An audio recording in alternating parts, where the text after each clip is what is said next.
സ്നേഹം, ദിവ്യസ്നേഹം, സ്നേഹം, ദിവ്യസ്നേഹം. ഇന്ദ്രിയ ജയത്തെക്കുറിച്ച് പറയണം. എന്താണ് പറയേണ്ടത്? കാണുന്നതെല്ലാം, ഇഷ്ടപ്പെടുന്നതെല്ലാം വാങ്ങിക്കൂട്ടുന്നത്, കാണുന്നതെല്ലാം വാങ്ങിച്ച് തിന്നുന്നത്, ആഗ്രഹിക്കുന്നതൊക്കെ വാങ്ങിക്കൂട്ടുന്നത്. കാണുന്നതൊക്കെയും മനുഷ്യൻ ആഗ്രഹിക്കുന്നു. അയൽക്കാരൻ്റെ ഭാര്യ സുന്ദരിയാണെങ്കിൽ അവളെയും ആഗ്രഹിക്കുന്നു. അങ്ങനെയുള്ള മനുഷ്യർ ഇന്നുണ്ട്. ഇന്ന് ഉള്ള മനുഷ്യർ പലരും അന്യന്റെ ഭാര്യയെ ആഗ്രഹിച്ചിട്ട് അധാർമികമായിട്ട് ചിന്തിക്കുകയും പ്രവർത്തിക്കുകയും ചെയ്യുന്ന എത്രയോ ആളുകളുണ്ട്. ലജ്ജയില്ല. നിനക്കൊരു ഭാര്യയുണ്ട്, മക്കളുണ്ട്, നിനക്ക് ദൈവം ഒരു കുടുംബം നൽകിയിട്ടുണ്ട്.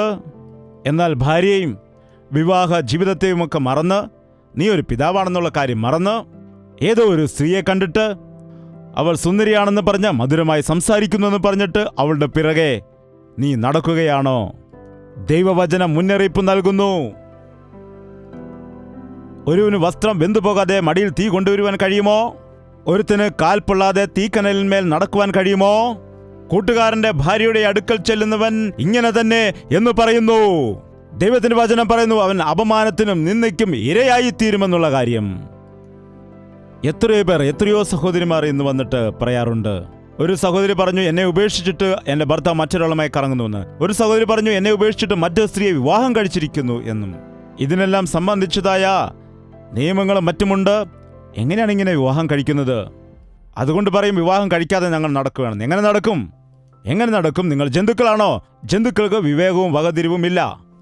ദൈവം വിവാഹബന്ധത്തെ വിശുദ്ധ ബന്ധമായിട്ടാണ് കാണുന്നത്.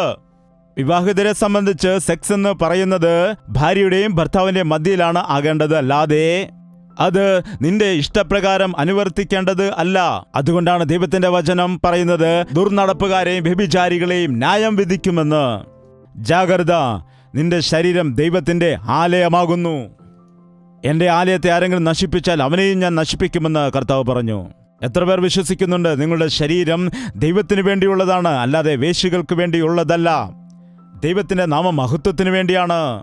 നീ എത്ര അത്ഭുതകരമായി സൃഷ്ടിക്കപ്പെട്ടിരിക്കുന്നുവെന്ന് നീ ഓർക്കുന്നുണ്ടോ? നിനക്ക് നല്ല രൂപം തന്നു, നിനക്ക് നല്ല സൗന്ദര്യം തന്നു, നല്ല ആരോഗ്യം തന്നു, നിന്നെ ദൈവം കാക്കുന്നു എന്ന സത്യം നീ ഓർക്കുന്നുണ്ടോ? യൗവനക്കാരാ, നിന്റെ യൗവനത്തിൽ നീ അഹങ്കരിക്കരുത്. നിന്റെ സൗന്ദര്യത്തെക്കുറിച്ച് നീ പുകഴുവാൻ ഇടയാകരുത്. ഇന്നുള്ള അനേകം ആളുകൾക്കും ആത്മനിയന്ത്രണം ഇല്ല. അതുകൊണ്ടാണ് വ്യഭിചാര പാപത്തിൽ വീണു പോകുന്നത്. എത്രയോ കോളേജ് സ്റ്റുഡൻറ്റുകൾ, എത്രയോ ഹൈസ്കൂൾ സ്റ്റുഡൻറ്റുകൾ, 8ാം ക്ലാസ്സിലും 9ാം ക്ലാസ്സിലും 10ാം ക്ലാസ്സിലും ഒക്കെ എത്തുമ്പോഴേക്കും എത്രയോ പെൺകുട്ടികൾ ലൈംഗിക പാപത്തിൽ അകപ്പെടുന്നുണ്ട്. ദുഷ്പ്രവർത്തികൾക്കിരയായി പോകുന്ന എത്രയോ യൗവനക്കാരായിരിക്കുന്ന മക്കൾ. പറഞ്ഞു കൊടുക്കുവാൻ മാതാപിതാക്കളില്ല. ക്രിസ്തീയ സഭകളിൽ ഉപദേശിച്ചു കൊടുക്കുന്ന ഉപദേശകന്മാരില്ല. അവർക്ക് കൗൺസിലിംഗ് കൊടുക്കാൻ, ഉപദേശം കൊടുക്കുവാൻ നല്ല ഉപദേശകന്മാരില്ല. അത് തമാശയാണെന്ന് കണ്ടുകൊണ്ട്, അത് ഒരു രസമാണെന്ന് വിചാരിച്ച്, അത് യൗവനപ്രായത്തിലെ സ്വാഭാവികമായ കാര്യമാണെന്ന് വിചാരിച്ചുകൊണ്ട് പ്രേമമെന്ന് പറഞ്ഞ് പാപത്തിൽ അകപ്പെട്ടിട്ട് ജീവിതത്തെ നശിപ്പിക്കുന്നതായ എത്രയോ കുഞ്ഞുങ്ങൾ, എത്രയോ ആളുകൾ ഇന്ന് ഇന്ദ്രിയ ജയം ഇല്ലാത്തത് കാരണം ജീവിതത്തിൽ ദുഃഖം അനുഭവിക്കുന്നവരുണ്ട്. എത്രയോ ആളുകൾ ഇന്ന് നോക്കൂ, കടം. നിങ്ങളിൽ കടമുള്ളവർ കൈയുയർത്താൻ പറയുമ്പോൾ എത്ര പേർ കൈയുയർത്തുമെന്ന് എനിക്കറിയാം. ഒരുപക്ഷെ എല്ലാവരും കൈയുയർത്തിയാലും അതിശയിക്കേണ്ടതില്ല. എന്തുകൊണ്ട് കടം വന്നു? എൻ്റെ അടുക്കൽ കടഭാരത്തിന് വേണ്ടി പ്രാർത്ഥിക്കാൻ വരുന്നവരോട് ഞാൻ ഈ ചോദ്യം എപ്പോഴും ചോദിക്കാറുണ്ട്. എന്തുകൊണ്ട് കടം വാങ്ങി? മകളുടെ വിവാഹത്തിന് വേണ്ടി കടം വാങ്ങാനിടയായി. ആര് പറഞ്ഞു വിവാഹം കഴിപ്പിക്കുവാൻ കടം വാങ്ങണം എന്ന്? സ്ത്രീധനമില്ലാതെ ആരും കല്യാണം കഴിക്കുന്നില്ല എന്ന്. ഓക്കെ, സ്ത്രീധനം കൊടുത്ത് വിവാഹമൊക്കെ നടത്തി. ഇപ്പോൾ എങ്ങനെയായിരിക്കുന്നു? 3ാം ദിവസം തന്നെ പറഞ്ഞു വിട്ടു. നോക്കൂ, സ്ത്രീധനം വാങ്ങിയവൻ ആ സ്ത്രീധനം വാങ്ങിയിട്ട് അവളെ നോക്കുമെന്നുള്ള വിശ്വാസം നിനക്ക് ഉണ്ടോ? ഇങ്ങനെ പണത്തോട് ആർത്തിമൂർത്തി ജീവിക്കുന്നവന് ആരോ പറയുന്നത് കേട്ടു, സ്ത്രീധനം വാങ്ങിക്കുന്നവൻ കഴുതയാണെന്ന്. നമ്മുടെ ഭാരതത്തിൽ സ്ത്രീധനം എന്നത് ഫിക്സായി തീർന്നിരിക്കുന്നു. പിന്നെ സ്ത്രീധനത്തിന് വേണ്ടി കടം വാങ്ങുന്നു. ഒരു ദിവസത്തെ വിവാഹ ആഡംബരത്തിന് വേണ്ടി ലക്ഷങ്ങൾ കടം വാങ്ങി വിവാഹം കഴിച്ച ദമ്പതികൾക്ക് സമാധാനമില്ല, മാതാപിതാക്കൾക്ക് സ്വസ്ഥതയില്ല. എന്തുകൊണ്ടാണ്? അവർക്ക് ആത്മനിയന്ത്രണമില്ല. ദൈവമേ, ഈ വിവാഹത്തിനാവശ്യമായ പണം നീ നൽകണമേ. 21 വയസ്സിലും 22 വയസ്സിലുമൊക്കെ മകളുടെ വിവാഹം കഴിക്കണമെങ്കിൽ ആ മകൾക്ക് വിവാഹത്തിന് വേണ്ടി പണം സംഭരിച്ചുകൂടെ? പണം സ്വരൂകൂട്ടിക്കൂടെ? പെട്ടെന്നൊരു ദിവസം വിവാഹമാണ് എന്ന് പറഞ്ഞുകൊണ്ട് കടം വാങ്ങേണ്ടതായ ആവശ്യമുണ്ടോ? പെട്ടെന്ന് വിവാഹം നടത്തിയിട്ട് അതിനുശേഷം പ്രാർത്ഥിക്കാൻ സമയമില്ലിപ്പോൾ കടഭാരമോർത്ത് വിഷമിക്കുകയാണെന്ന് പറയുന്നു. കാരണം ഇന്ദ്രിയ ജയമില്ല. കടം വാങ്ങുന്നവൻ കടം കൊടുക്കുന്നവന് ദാസനാണ്. ബൈബിളിൽ പറയുന്നു, കടം വാങ്ങുന്നവൻ കടം കൊടുക്കുന്നവന് ദാസനാണ്. നിങ്ങൾ വില കൊടുത്ത് വാങ്ങപ്പെട്ടവർ ആകയാൽ മനുഷ്യർക്ക് ദാസന്മാർ ആകരുത്. കടം വാങ്ങരുത്. കയ്യിൽ കാശില്ല എങ്കിൽ മറ്റുള്ളവരോട് കടം വാങ്ങരുത്. ഷോപ്പിംഗ് എന്നും പറഞ്ഞ് പല ആൾക്കാരും പോകാറുണ്ട്. ക്രിസ്മസ് ആണ്, ഫെസ്റ്റിവൽ ആണെന്നൊക്കെ പറഞ്ഞിട്ട് ഷോപ്പിങ്ങിന് വേണ്ടി ആൾക്കാർ പോകാറുണ്ട്.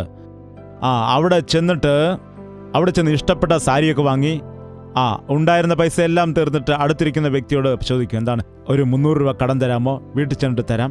500 രൂപയുടെ സാരി വാങ്ങിച്ചുകൂടെ? അല്ലെങ്കിൽ 1000 രൂപയുടെ വാങ്ങിച്ചുകൂടെ? 1300 തന്നെ വാങ്ങണമോ? അത് ചുവന്ന സാരിയാണെന്ന്, ചുവന്നതാണെന്ന്. എന്താണ്? ആ ആശ, ആ ആഗ്രഹമാണത്. അത് വീട്ടിൽ വന്ന് കഴിയുമ്പോൾ കളറൊക്കെ പൊയ്ക്കോളും.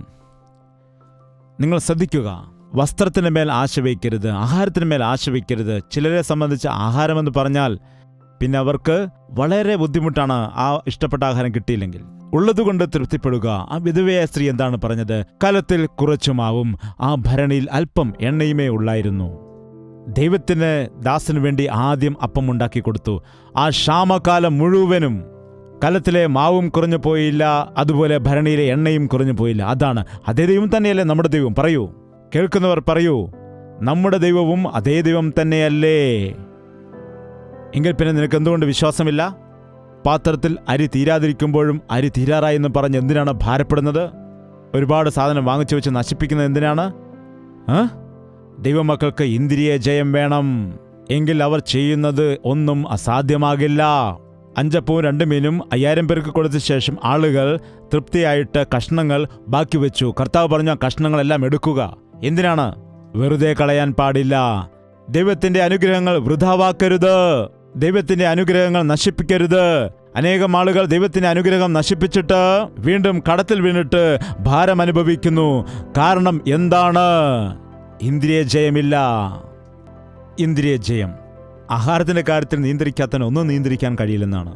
ആഹാരത്തെ ജയിക്കുവാൻ കഴിയാത്തവർക്ക്, ഉപവസിക്കുവാൻ കഴിയാത്തവർക്ക് ഒന്നിനെയും ജയിക്കുവാൻ കഴിയില്ലെന്നാണ് ദൈവത്തിന്റെ വചനം പറയുന്നത്. കടം വാങ്ങുന്ന ആളുകൾക്ക് ആഗ്രഹങ്ങളെ നിയന്ത്രിക്കുവാൻ കഴിയില്ലെന്നാണ് പറയുന്നത്. ഇന്ന് നിന്റെ ദൈവത്തോട് പറയുക, ഇയ്യോബ് ഒരു തീരുമാനമെടുക്കാനിടയായി.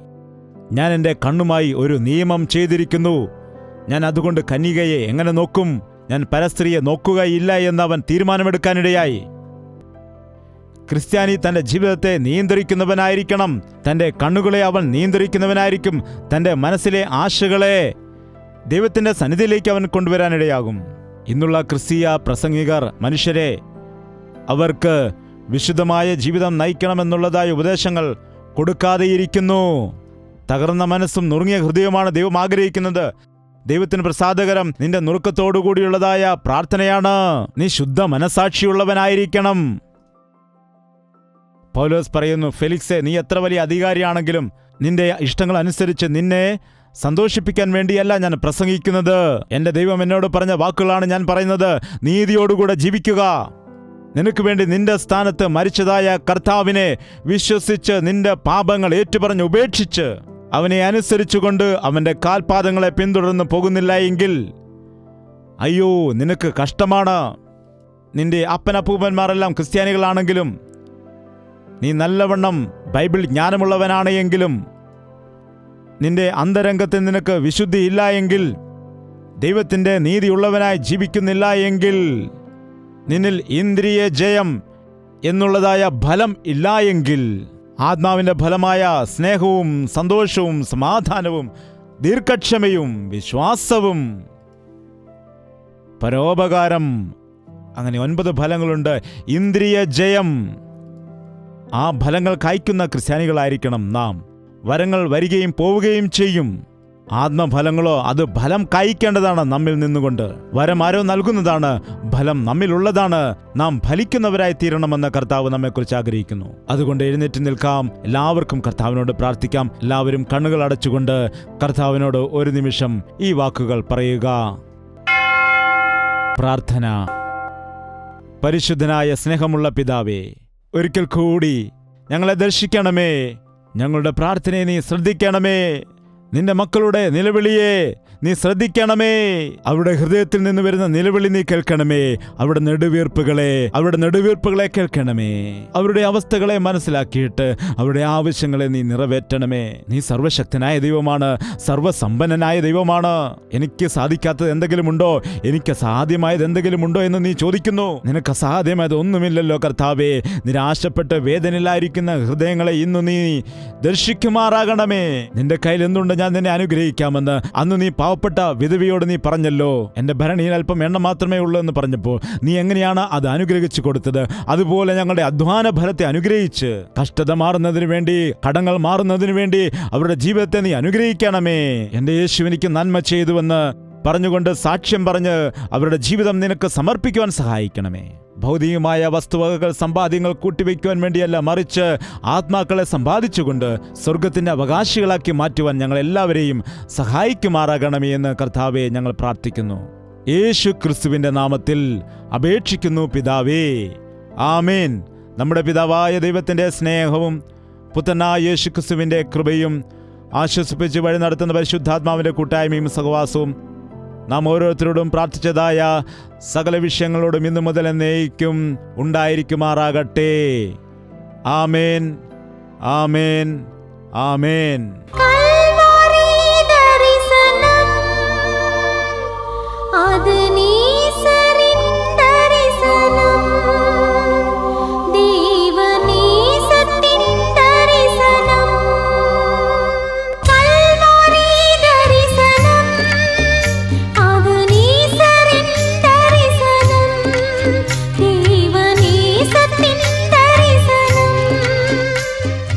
യേശുവേ, യേശുവേ, യേശുവേ, യേശുവേ, യേശുവേ, യേശുവേ, യേശുവേ. നിന്നെ നിന്നെ എന്നും ഞാൻ സേവിക്കും, നീ മാത്രം രാജാവെന്നും. നിന്നെ നിന്നെ എന്നും ഞാൻ സേവിക്കും, നീ മാത്രം രാജാവെന്നും.